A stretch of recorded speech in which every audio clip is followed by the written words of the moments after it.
Hello everyone, this is RJ Mohit. Welcome to my YouTube channel. आज हमारे साथ है आरएस 2021 की टॉपर प्रियंका प्रजापत। स्वागत है मैम आपका हमारे प्लेटफॉर्म पे। Thank you so much sir. Ma'am के बारे में मैं आपको बता दूं, मैम ने 194 रैंक हासिल की है और ये इनका फर्स्ट अटेम्प्ट था। और ये इन्होंने सेल्फ स्टडी से तो नहीं, ये इन्होंने कोचिंग इंस्टीट्यूट को ज्वाइन करके किया था।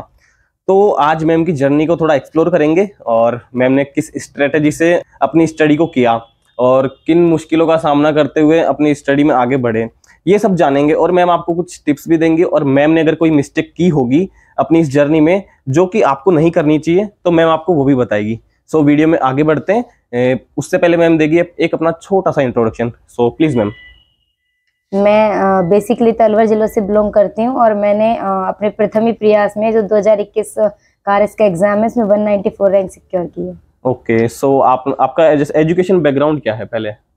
मैं साइंस बैकग्राउंड से स्टूडेंट रही हूँ। मैंने बीएससी किया और केमिस्ट्री से मैंने एमएससी किया है। ऑर्गेनिक केमिस्ट्री में मेरी स्पेशलाइजेशन है। ओके, आपने फिर एमएससी में आगे फर्दर स्टडी क्यों नहीं की? फिर आप आरएस में आए तो क्या रीजन रहा? मैंने जैसे ही एमएससी कंप्लीट की थी, था तो सही कि घर में कोई प्रशासनिक अधिकारी नहीं है, अन्य फील्ड के सभी जो भी सर्विस है उसमें घर में है, लेकिन प्रशासनिक सेवा में कोई नहीं है। तो मुझे लगता था कि मुझे करना चाहिए। तो फिर मैंने जैसे ही एमएससी कंप्लीट की तो वैकेंसी डिक्लेयर हो चुकी थी, तो उसके साथ फिर मैंने प्रिपरेशन स्टार्ट कर दी। ओके, आपका फैमिली बैकग्राउंड क्या है? मेरे जो फादर हैं वो सीनियर मेडिकल ऑफिसर हैं और जो मेरी मम्मी हैं वो हाउसवाइफ है। आपकी 194 रैंक आई है, तो आपको इस पे कौन सी पोस्ट मिलने वाली है?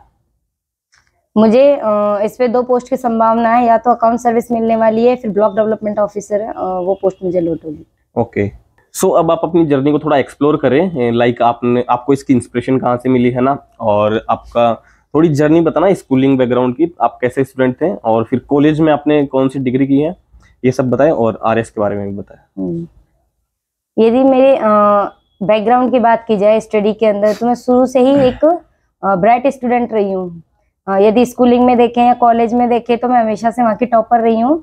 तो मुझे ये तो था, मतलब आत्मविश्वास में कभी कोई कमी नहीं थी। मुझे लगता था कि मैं जिस भी एग्जाम की प्रिपरेशन करूंगी और यदि फोकस करके करूंगी तो जरूर मैं उसको क्लियर कर लूंगी, और उसी के लिए वही आत्मविश्वास मेरे आरएस के एग्जाम में काम आया। तो आपको आरएस की इंस्पिरेशन घर से मिली थी, है ना? हाँ, मेरे जो फादर हैं वो मुझे हमेशा से मोटिवेट करते थे कि प्रशासनिक सेवा में जाना चाहिए। ओके, अब जो आपकी आरएस की प्रिपरेशन की जर्नी है, लाइक आपने कैसे प्रिपरेशन की है ना, वो सब भी थोड़ा बताएं। आरएस के एग्जाम में 3 पार्ट होते हैं, प्री, मेंस और इंटरव्यू। तो मैंने अपनी तैयारी को 3 पार्ट में ही कंप्लीट किया है। पहले मैंने प्री की प्रिपरेशन की। मुझे लगता था कि यदि पहले प्री हो जाता है तो फिर आगे मेंस की तैयारी करेंगे, और जब प्री हो गया था तो तब से मैंने मेंस की तैयारी स्टार्ट कर दी थी। और जब मेंस क्लियर हुआ तो इंटरव्यू देना है, तो फिर उसके बाद इंटरव्यू की प्रिपरेशन स्टार्ट की। यानी कि आपका कहने का मतलब ये है कि पहले प्री पे फोकस था, अगर इसमें हो गया तो आगे स्टडी करेंगे, अदरवाइज नहीं। जी। तो अगर आपका इसमें नहीं होता तो फिर आप क्या करते? अभी तो मैं जो नेक्स्ट आरएस थी उसके लिए अटेम्प्ट देती, तो नेक्स्ट आरएस के लिए प्रिपरेशन करती। तो और अगर फिर भी आपका नहीं होता है तो फिर आपका एज ए बैकअप प्लान क्या है? यदि मुझे लगता कि मैंने आरएस में अपनी पूर्ण जो कैपेसिटी थी उससे प्रिपरेशन कर ली है और उसके बाद भी मुझे सफलता नहीं मिल रही है, तो फिर जो मैंने एमएससी केमिस्ट्री के अंदर किया है, तो मैं CSIR नेट है उसका एग्जाम देती और फिर असिस्टेंट प्रोफेसर के लिए प्रिपरेशन करती। ओके, ये जो बैकअप प्लान है ये स्टार्टिंग से होना चाहिए या फिर बाद में बनाना चाहिए, जरूरी है या नहीं है? क्योंकि एक व्यक्ति है, समाज में रहता है, आजीविका के लिए आमदनी की आवश्यकता होती है, तो जॉब तो उसको पकड़नी होती है। लेकिन यदि वो अपने टारगेट को लेके बहुत क्लियर है कि मुझे ये बनना है, तो उसमें जो भी उसके पूर्ण आत्मविश्वास से, पूर्ण मेहनत से उस प्रयास को करना चाहिए। और यदि उसको लगता है कि वो अपनी पूरी मेहनत करने के बाद भी सफल नहीं हो रहा है, तो जरूर उसको बैकअप प्लान फिर अरेंज करना चाहिए। Okay, let's talk about strategy, है ना। तो जैसा कि आपने बताया था, पहले आपने प्रीलिम्स की तैयारी की थी ओनली, फिर प्रीलिम्स में हो गया तो आपने मेंस की, उसमें हो गया तो फिर आपने इंटरव्यू की, है ना, ऐसे की है। तो आप अपनी स्ट्रेटेजी को भी थोड़ा ऐसे ही बताएं, पहले प्रीलिम्स के बारे में, फिर मेंस के बारे में, फिर अपनी इंटरव्यू के बारे में। प्रीलिम्स का जो एग्जाम होता है वो आपके फैक्ट को जांचने का एक एग्जाम है कि आप कितने ज्यादा फैक्ट याद कर पा रहे हो। तो जो भी सब्जेक्ट आपके सामने, जो भी सिलेबस दिया गया है, उस सिलेबस के अकॉर्डिंग पढ़ें, सिलेबस से बाहर कुछ भी ना पढ़ें, क्योंकि एग्जामिनर जब आपका पेपर तैयार करता है तो उस सिलेबस को सामने रख के करता है। तो बिल्कुल आपके क्वेश्चन आपके सिलेबस के अंदर से ही आने हैं। लेकिन जो मेंस की स्टडी, जब हम मेंस की प्रिपरेशन करते हैं तो हमें लिखना होता है, इसलिए हम फुल कंटेंट जो भी किसी टॉपिक से रिलेटेड होता है उसकी पढ़ाई करते हैं। लेकिन जब हमें प्री की प्रिपरेशन करनी होती है तो हमें सिर्फ फैक्ट पे ध्यान देना होता है। और प्री के अंदर कुछ सब्जेक्ट बहुत स्कोरिंग होते हैं, जैसे कि यदि हम मैथ रीजनिंग की बात करें, यदि किसी व्यक्ति की मैथ रीजनिंग अच्छी है तो वो पूरे के पूरे नंबर उसके अंदर ला सकता है। एक है आपका राजस्थान का इकोनॉमिक सर्वे और एक है करंट अफेयर्स, इनके क्वेश्चंस भी बहुत ज्यादा आते हैं। तो यदि आप स्कोरिंग सब्जेक्ट के अकॉर्डिंग पढ़ाई करते हो तो आपका प्रीलिम्स इजीली निकल सकता है, उसमें कोई बड़ी बात नहीं है। और फिर यदि हम मेंस की तैयारी की बात करते हैं तो मेंस में सारे सब्जेक्ट ही अपने आप में बहुत इंपॉर्टेंट होते हैं। तो मेंस की जब भी आप तैयारी करें तो बिल्कुल आपके फैक्ट वहाँ पे काम आएंगे, क्योंकि आप अन्य लोगों की तुलना में यदि फैक्ट आपके आंसर में ज्यादा लिखते हैं तो बिल्कुल जो आपकी कॉपी चेक करने वाला एग्जामिनर है उसको पसंद आएंगे। लेकिन आपको जब भी आप मेंस की तैयारी करें तो सभी सब्जेक्ट को प्रेफरेंस देते हुए अपना टाइम शेड्यूल बांट लें, उस टाइम शेड्यूल के अनुसार अपनी पढ़ाई को करें। और जो भी आपने 1 डे का टारगेट सेट किया है उस टारगेट को जब तक आप कंप्लीट ना कर लें, हार नहीं माने, उसको पूरा कंप्लीट करें और उसके बाद ही नेक्स्ट डे के लिए शेड्यूल बनाएं। और यदि आपका जब मेंस का एग्जाम है वो क्वालिफाई हो जाता है तो इंटरव्यू की प्रिपरेशन करना ज़्यादा डिफिकल्ट नहीं है, क्योंकि आप प्री के दौरान मेंस के दौरान बहुत वास्ट सिलेबस पढ़ के आए तो आपकी नॉलेज का सागर अथाह है। आपको बस उसमें से आपके बोलने के तरीके को सुधारना, आपकी पर्सनैलिटी को डेवलप करना है और सामने वाले को कैसे आप इम्प्रेस कर सके आपके जवाब देकर, उसकी प्रिपरेशन करनी है। मैंने जो अपनी प्रिपरेशन है प्री के लिए सिर्फ 2 महीने पढ़ाई की थी और वो मैंने एक कोचिंग इंस्टीट्यूट की हेल्प से की थी। मैंने उसी कोचिंग इंस्टीट्यूट है उसके नोट्स को प्रीफर किया था। फिर मैंने जब मेरा प्री क्लियर हो गया था तो मैंने मेंस की तैयारी भी कोचिंग इंस्टीट्यूट की सहायता से ली और मैक्सिमम पोर्शन मैंने जो कोचिंग्स के नोट्स होते हैं उन्हीं से ही कंप्लीट किया है। और यदि बुकलेट्स की बात की जाए तो मैंने हिंदी इंग्लिश के लिए बुकलेट्स प्रीफर की थी। और यदि हम कुछ कंटेंट ऐसा होता है जो आपको नोट्स पे पसंद नहीं आता तो उसके लिए मैंने गूगल से और अदर जो भी फ्रेंड सर्कल होता है तो उनसे कुछ टॉपिक लेके कवर किए थे। तो इस प्रकार से मैंने अपनी प्रिपरेशन की। ओके, सो जैसा कि आपने बताया आपने बुक लिस्ट ओनली हिंदी और इंग्लिश की फॉलो की है और अदर के लिए आपने ओनली नोट्स को फॉलो किया जी। और मतलब क्या थोड़ा सा भी आपने बुक्स को टच नहीं किया अदर सब्जेक्ट्स के लिए? जैसा कि मैंने आपको बताया कि मैंने मेंस की तैयारी के दौरान मेंस की तैयारी की है और टाइम बहुत कम था, सिलेबस बहुत वास्ट होता है, तो मुझे लगता था कि यदि मैं बुक से कवर करने बैठती हूँ अभी तो 4 महीने में कवर नहीं हो पाएगा। और यदि मैं नोट्स से करती हूँ क्योंकि उधर लिमिटेड चीजें लिखी हुई होती हैं और आप जो क्योंकि आपको आंसर राइटिंग भी करनी होती है उसमें भी आप लिमिटेड कंटेंट ही लिख सकते हैं, क्योंकि आपको क्वेश्चन के अनुसार साइज वहाँ पे पहले से दिया हुआ होता है कि आपको इतने लिमिटेड वर्ड्स के अंदर आपका आंसर लिखना है। तो मुझे लगता था कि मुझे अभी कोचिंग इंस्टीट्यूट्स हैं जहाँ से भी जैसे अच्छे नोट्स लगे आपको वो कैरी करके उनको पढ़ना चाहिए लिमिटेड टाइम के अंदर। यदि आप अपनी तैयारी को बहुत पहले स्टार्ट करते हैं, आपको पता है कि आप 2 या 3 साल आप इस प्रिपरेशन को देने वाले हैं, तो आपको बिल्कुल बुकलेट्स प्रीफर करनी चाहिए क्योंकि वो आपकी नॉलेज को बढ़ाती हैं, आपके आंसर में डिफरेंट टाइप के जो पॉइंट्स हैं उनको ऐड करती है और आपको दूसरों से अलग दिखाती है, तो बिल्कुल आपको इसका बेनिफिट होगा। सो ये जो आपका टाइम था है ना कि 2 महीने पहले कोचिंग इंस्टीट्यूट ज्वाइन करना, फिर और आपका कोई एजुकेशन बैकग्राउंड भी नहीं है आर्ट सब्जेक्ट से या फिर ये जो सब्जेक्ट्स इसमें पढ़ेंगे आप इनसे है ना, तो आपके माइंड में मतलब आपको क्या था, उम्मीद थी कि आपका सिलेक्शन हो जाएगा फर्स्ट अटेम्प्ट में, वो भी ऐसी सिचुएशंस में कि 2 महीने पहले आप पढ़ रहे हो और फिर 4 महीने पहले फिर पढ़ रहे हो, तो ये आपको क्या उम्मीद थी? जैसा कि आपने बताया मैं साइंस बैकग्राउंड से हूँ और इतने लंबे टाइम तक मैंने आर्ट्स के सब्जेक्ट को टच भी नहीं किया था, तो बिल्कुल साइंस वाले स्टूडेंट के लिए आर्ट्स के सब्जेक्ट को पढ़ना डिफिकल्ट टास्क होता है। और ये मेरे लिए भी हुआ क्योंकि मुझे अभी भी लगता है कि हिस्ट्री में मैं बहुत वीक हूँ, अन्य सब्जेक्ट की तुलना में हिस्ट्री में मैं बहुत वीक हूँ, उसको मैं बार बार रिवाइज करने के बाद भी भूल जाती हूँ। तो मुझे बहुत जो तैयारी के दौरान अगर आप परेशानी की बात करते हैं कि आपको क्या डिफिकल्टीज आई, तो मुझे आर्ट्स के सब्जेक्ट को हैंडल करने में ही डिफिकल्टी बहुत ज़्यादा आई, लेकिन फिर भी मैंने उनको मतलब हैंडल किया। और यदि आप बात करें तैयारी के दौरान जब तक एग्जाम की डेट नहीं बढ़ी थी तो उस समय मैं डिप्रेशन में भी थी कि नहीं हो पाएगा, एग्जाम नहीं हो पाएगा क्योंकि बहुत बड़ा सिलेबस है और अभी तो मेरी कोचिंग ही चल रही है, कोचिंग के साथ आप सब्जेक्ट को घर पे आके रिवाइज भी करते हो और जो आपने टाइम टेबल सेट कर रखा है उसके अनुसार भी आपको पढ़ना होता है। तो मैंने बिल्कुल हार मान चुकी थी कि नहीं होगा इस बार एग्जाम, लेकिन अचानक डेट बढ़ गई, 20 दिन का टाइम आपको ज्यादा मिला, नई ऊर्जा आई, लगा कि मतलब ये था कि सिलेबस तो रिवाइज कर चुके हैं, अब एक बार फिर से रिवीजन मारते हैं, क्विक रिवीजन मारते हैं। उसके बाद भी था कि शायद ना भी हो, लेकिन जैसे ही मैंने एग्जाम दिए तो एग्जाम मेरे बहुत अच्छे हुए, तो मुझे लगता था कि हो जाना तो चाहिए। तो जैसा कि आपको भी रियलाइज हो रहा है कि आपकी रैंक थोड़ी पीछे है ना, तो क्या कमी रही होगी उसमें कि आपकी रैंक पीछे है? मेंस के मार्क्स या फिर इंटरव्यू के मार्क्स? मेंस के मार्क्स मुझे लगता है कि इसमें ज्यादा रोल प्ले करते हैं, और मेरे लिए भी रैंक पीछे होने का कारण मेंस के मार्क्स ही हैं, क्योंकि मुझे ऑल ओवर 800 में से 349 मार्क्स मिले हैं। और इसका कारण ये है कि मैंने उस समय टाइम कम होने के कारण टेस्ट सीरीज उतनी नहीं लिखी थी जितनी की लिखनी चाहिए, और लिखने की प्रैक्टिस भी उतनी नहीं की थी, सिर्फ मैंने पढ़ने पे फोकस किया था और मेरे पास सीमित कंटेंट था।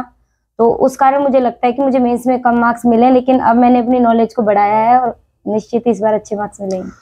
तो आपने जो जैसा कि बताया कि आपने राइटिंग प्रैक्टिस के लिए मतलब टेस्ट सीरीज वगैरह ये कुछ नहीं दिया, तो आपने क्या बिल्कुल भी नहीं दिया या फिर 1-2 तो दिया ही होगा? नहीं, ऐसा नहीं है कि मैंने बिल्कुल नहीं दिया। मैंने जो भी मेरी क्लासेस चल रही थी उस समय, उसके साथ 2-3-4 क्लास टेस्ट लिए गए थे, वो मैंने दिए थे। और कुछ टीचर्स को मैं आंसर राइटिंग करके भी चेक करवाया करती थी। जब अच्छे कमेंट्स देना शुरू कर देते थे तो मुझे लगता था कि हाँ, हम लिख सकते हैं, अच्छा लिख सकते हैं। तो फिर वहां से मुझे कॉन्फिडेंस डेवलप हुआ कि पेपर मेरा कंप्लीट हो जाएगा 3 घंटे के अंदर और मैं कंटेंट भी अच्छा डिलीवर कर पाऊंगी। मतलब आपने सोचा कि टाइम भी कम है और इतनी टेस्ट सीरीज दे नहीं पाएंगे, तो जो कोचिंग में जो टेस्ट लगते थे आपने वो दिए, वो भी कितने? 3 या 4 हाँ। दिए, 4 मानते हैं, तो आपने वो 4 टेस्ट दिए हैं ओनली, है ना? और उसके बेसिस पे आपने सोचा कि मैं अच्छा कर रही हूँ, है ना? और आपने खुद से भी कुछ सर को दिखाया कि सर ये कैसा है, तो आपको उससे लगा कि हाँ हम सही कर रहे हैं, तो आपने इस वजह से टेस्ट सीरीज नहीं दी। फिर भी अगर विदाउट टेस्ट सीरीज देखा जाए, विदाउट आंसर राइटिंग के देखा जाए, तो आपकी रैंक काफी अच्छी है। तो अगर आप उस टाइम पे अगर इस पे थोड़ा फोकस करते, तो आपको किसी ने, सर ने भी सजेस्ट नहीं किया कि आप ये इस पे थोड़ा फोकस करो, आपकी रैंक इंप्रूव हो सकती है? आपको रियलाइज नहीं हुआ था उस टाइम पे?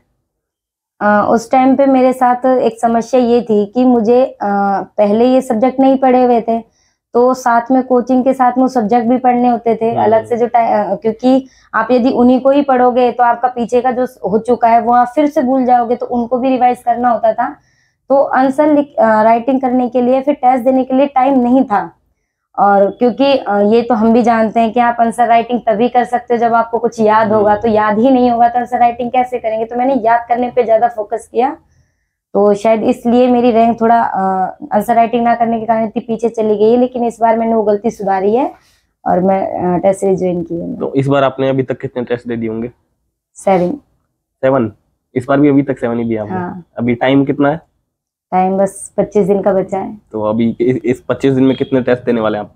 मैं फुल लेंथ टेस्ट है जो 4 देने वाली हूँ, बस 4 देने वाले। ओके। प्रिपरेशन के टाइम पे आपका डेली रूटीन क्या होता था और आप कितने घंटे पढ़ते थे? जैसा कि आपने बताया कोचिंग ज्वाइन कर रखे हैं, तो कुछ स्टूडेंट्स है जो कोचिंग ज्वाइन नहीं करते, लेकिन ये क्वेश्चन उनके लिए होने वाला है जो कोचिंग ज्वाइन करते हैं। तो आपने उस टाइम पे कितने घंटे पढ़ा, कोचिंग का टाइम और फिर आपका खुद का सेल्फ का टाइम, वो भी बताएं। यदि कंप्लीट 24 घंटे के अंदर देखें तो मिनिमम 16 घंटे तो मैं डेली पढ़ती थी। और जब मेरा जो टाइम टेबल मैंने सेट किया हुआ था पर डे के हिसाब से, मुझे लगता था कि 16 घंटे में कंप्लीट नहीं हुआ है, तो वो घंटे बढ़ जाते थे। चाहे उसके लिए आपको सोने का जो टाइम है वो कम करना पड़े, वो मैं कर देती थी। और मेरे पढ़ने के घंटे हैं जो बढ़ जाते थे, तो मिनिमम 16 घंटे, और वो बढ़ कितने भी सकते थे, वो आपका टाइम टेबल जो आप पर डे के हिसाब से सेट करते हो उस पर डिपेंड करते हैं। तो वो जो आपने टाइम टेबल सेट किया था वो आपने प्रॉपर फॉलो किया था? हाँ, मैंने उस टाइम जो भी मैंने टाइम टेबल सेट किया था वो मैंने पूरे ईमानदारी के साथ फॉलो किया था। तो जैसा कि आपने बताया था, आप ड्यूरिंग प्रिपरेशन थोड़ा सा डिप्रेस्ड हो गए थे, है ना? तो उस डिप्रेशन से आप फिर बाहर कैसे निकले? क्योंकि उस टाइम पे होता है ना कि मेरा फर्स्ट अटेम्प्ट है, मैं इस बैकग्राउंड से भी नहीं हूँ, और अभी कोचिंग में भी आप जैसा बताया कितने घंटे, 10-10 घंटे जाते थे, और 16-16, 17-17 घंटे पढ़ना, नींद खराब करना, एक रूटीन ये थोड़ा वियर्ड रूटीन है। अभी तक हमने किसी का सुना नहीं कि ऐसा रूटीन होता है 16-16 घंटे पढ़ना। तो इस रूटीन में फिर आप उससे बाहर कैसे निकले? जैसे कि पहले जो एग्जाम की डेट डिक्लेयर हुई थी वो थी 24 और 25 फरवरी के आसपास वो एग्जाम होना था। और 23 फरवरी तक तो मैं लिटरली डिप्रेशन में ही थी कि नहीं होगा, पेपर तो दे के आने हैं लेकिन एग्जाम क्लियर नहीं होगा। लेकिन 2 दिन पहले ही एग्जाम पोस्टपोन हो जाते हैं और आपको 20 दिन का समय मिल जाता है। तो मुझे लगा कि ये 20 दिन मेरे लिए वो स्वर्णिम डेज हैं और मैं इसमें और ज्यादा अपने सब्जेक्ट को रिवाइज कर सकती हूँ।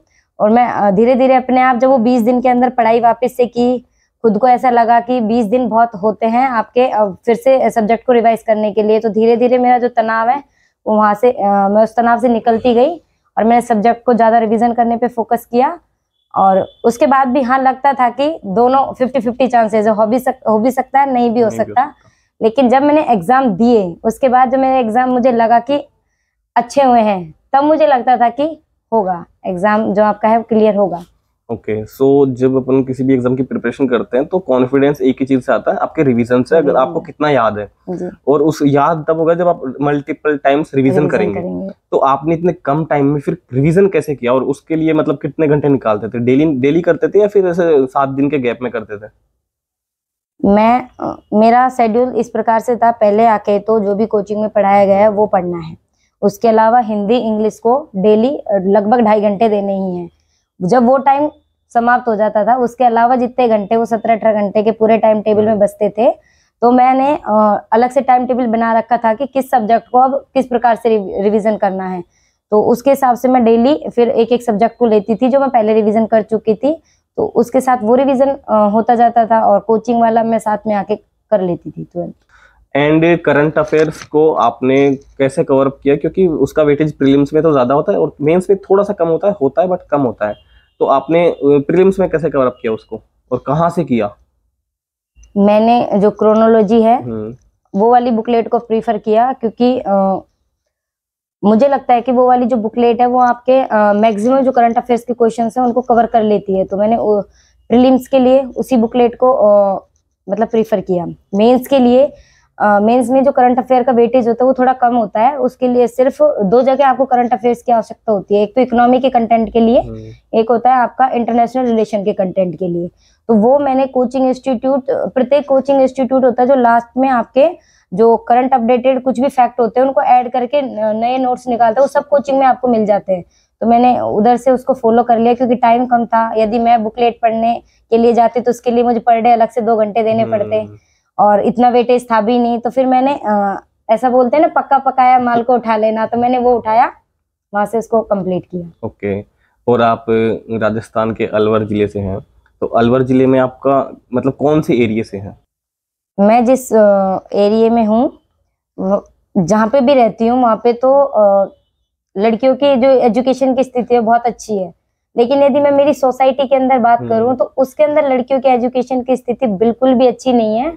और अगर वर्तमान समय में हम देखते हैं कि भारत को आजादी को 75 साल हो चुके हैं, विकास इतना बढ़ चुका है, उसके तुलना में भी जो लड़कियों की एजुकेशन है वो बहुत कम है। अगर वो देखने को अगर कहीं मिलती है तो मुझे लगता है अभी भी मैं जिस सोसाइटी से बिलोंग करती हूँ उसके अंदर एजुकेशन में भी लड़कियां बहुत पिछड़ी हुई हैं।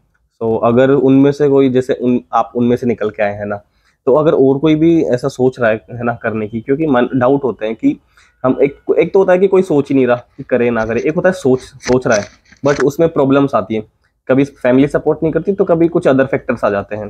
तो अगर वो सोच रहे हैं, वो करना चाहते हैं, तो आप उनके लिए क्या मैसेज है आपका? स्पेशली गर्ल्स के लिए क्या मैसेज है आपका?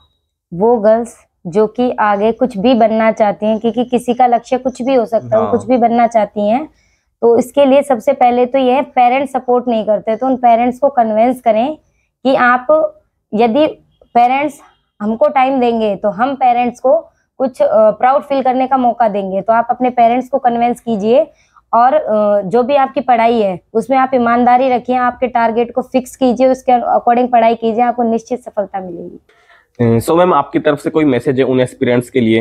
एस्पिरेंट्स भी डिफरेंट टाइप के होते हैं, कुछ होते हैं टैलेंटेड जिनको एक बार में सब कुछ आ जाता है, और कुछ होते हैं कि जिन्हें थोड़ा टाइम लगता है लेकिन कवर अप कर लेते हैं। तो हर तरह के एस्पिरेंट्स है, तो आप उनके लिए कोई स्पेशल मैसेज कि जिससे वो अपनी एग्जाम को इजी वे में कर सकते हैं? मेरा आरएस के एस्पिरेंट्स को या किसी भी एग्जाम की तैयारी करने वाले एस्पिरेंट्स के लिए ये संदेश है। सबसे पहले तो आरएस की बात करते हैं कि आरएस का जो एग्जाम है उसकी जर्नी बहुत लंबी है, सिलेबस बहुत वास्ट है, लेकिन एग्जाम को क्लियर करना इतना बड़ा टिपिकल टास्क नहीं है कि जिसको लेकर हम डिप्रेशन में जाएं। तो दो तरीके के स्टूडेंट होते हैं, एक होते हैं बहुत ज्यादा ब्राइट स्टूडेंट होता है जिनको किसी भी चीज को कैचअप करने में इतना टाइम नहीं लगता, लेकिन एक वो स्टूडेंट होते हैं जो कि अपनी पढ़ाई में धीरे धीरे कंटेंट को अपने अंदर, आप मान लीजिए मेमोरी कार्ड की तरह सेव करते हैं। तो मेरा उन एस्पिरेंट्स को ये संदेश है कि आप तैयारी के दौरान सबसे पहले तो अपने लक्ष्य से बिल्कुल ना भटके। आप जो भी लक्ष्य सेट करके आपके परिवार को छोड़कर आए हैं और आप तैयारी के लिए टाइम दे रहे हैं, तो उस तैयारी को पूरी ईमानदारी के साथ करें। सिलेबस को, जो सिलेबस सामने रखकर आप तैयारी करें, क्योंकि जब आप तैयारी के अंदर अनुशासन रखते हैं और आप इधर उधर नहीं भटकते हैं, तो स्टूडेंट कैसा भी हो, ब्राइट हो या थोड़ा एवरेज स्टूडेंट हो, वो आसानी से किसी भी एग्जाम को क्लियर कर सकता है। उसके लिए दो चीजों का ध्यान रखें, अनुशासन और फोकस, जो कि आपको अपने टारगेट के प्रति होना चाहिए। Okay, so thank you so much, आपसे बात करके बहुत अच्छा लगा। Thank you so much.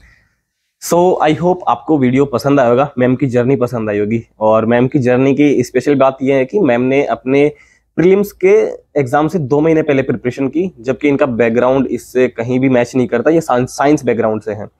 और ऐसा ही इन्होंने मेंस में किया कि पहले प्रीलिम्स की फिर मेंस का किया और फिर इंटरव्यू का किया। ऐसा कोई टास्क नहीं था कि इन्होंने अपनी आरएस जर्नी को पहले से सोच रखा था कि ऐसा हो जाएगा। सो आई होप आपको बहुत कुछ सीखने को मिला होगा। मैम ने आपको कुछ टिप्स भी दिए हैं, आप उनका बहुत ध्यान रखें। सो अगर वीडियो पसंद आया हो तो लाइक करें, शेयर करें और चैनल को सब्सक्राइब करें। मिलते हैं एक और ऐसे ही नए वीडियो में, तब तक के लिए जय हिंद, बाय बाय।